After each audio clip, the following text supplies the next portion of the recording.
wargeysyada caalamka may ku qoreen heliiskii dowladaha Soomaaliya iyo Turkiga kaas oo ay difaacidda badda Soomaaliya isla markaasay toddobaadkii la dhaafay magaalada Muqdisho qalanka ka duugay madaxweynaha Jamhuuriyadda Federaalka ee Soomaaliya Xasan Sheekh Maxamuud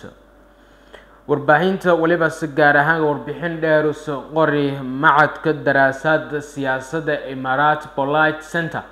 waliba la ku hadalay heliiska difaaciga ee wada galeen dowladda Soomaaliya iyo Turkiga kaas oo bilaw ku buusahay kodhagan gali maqaal hay ku xasaasiye ciidan lankadhiki heliiska Turkiga iyo Soomaaliya go'aan qaadashada la ku baraday dhiniyada waliba miisaanka hay ku tilaabo lanqaadi meel aqoon lahayd sidaas oo kale waliba la ka koobay saddefaayid ugu weyn oo Turkiga iyadoo ku helaas difaacida iyo la gali dowladda federaalka ee Soomaaliya kaas oo meelayo keedmaas heliiska muranka badan ee Delhi Addis Ababa la dhamartay Somaliland iyo Ethiopia iyo hay'aano qodiya magaalada Addis Ababa dalkaas Ethiopia murugna muddo dheer is markaasay jari heliiskan dowladda dhexe la galina dowladda Turkigana uu sahay ka usaka beegmo xilliga sidii qodobood wargeysku uu soo qori si goone waliba lanku ka hadalay yahaano la ka arbaabi faa'iidooyinka dowladda Turkiga iyadoo ku helaas heliiska ka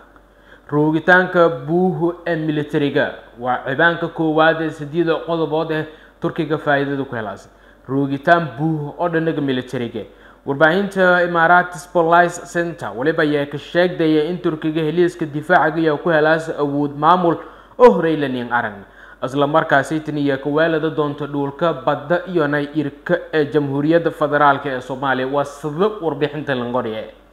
saas oo kale waliba maqaalka la ka shaaciyay in heliiska uu ku duwanyi kii hore dhamar lamada dowladood saaxiibada dhow iyo wada haadi jireen kaas oo ku dhaxay xiriir ciidan sareeya qodobka lamaad gorgortanka heerka caalamiga waa ku dhig lamaad gorgortanka heerka caalamiga tan micnisha waliba yeedata Emirates Polite Center waliba uu ku warmay in heliiska difaaciga Ankara siiyay fursado kale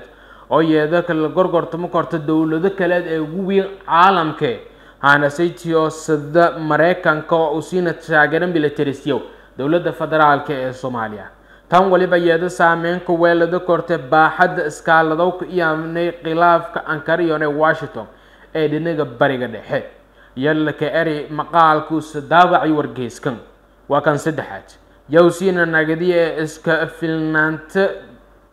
qodobka saddexaad waliba uu sanagaday iska fidiyowka geeska Afrika ee Ankara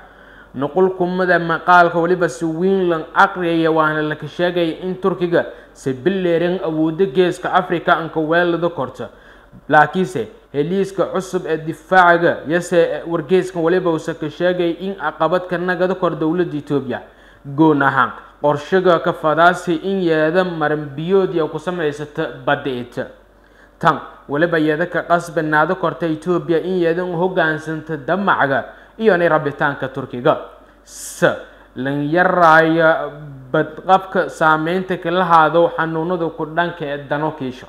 واسدا markaasaytii heliisiyada lagu faa'iido karo dawladda Turkiga iyada dhinaga kiisha Afrika kaalantii iyo ku laado karto Turkiga dhinaga kiisha ma aaminsan in Ethiopia iyada mudnaan weyn sii doonta siyada wada xiriirka kula dhaxay Ankara iyo on la sheegay miisaanka hatta in ya firi doonta dhinaga Masar habahatose heliiska Soomaaliya iyo Turkiga difaacida muhiimada waliba iyada ka toosase walyar kuriyad markaysa Ethiopia heliis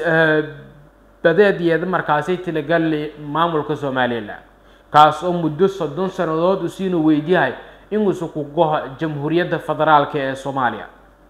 habahatose waliba arintan suubiin horsuro mudoonte dawladda federaalka ee fadhiga kiisha yeedata Muqdisho in yaana dhinaga kiisha wali la ogaanay heliiska kan faa'iidada iyo ahamiyada yeedan la haado korto inkastoo wali la qaadana hatana markii dhanna kale lan fiiriyo shacabka Soomaaliyeed iyo siyaabooyin shalgadiisan iyo han dhawaayeen go'aanka dawladda yeedata Turkiga ku wareejiday difaacida badda guud ahaan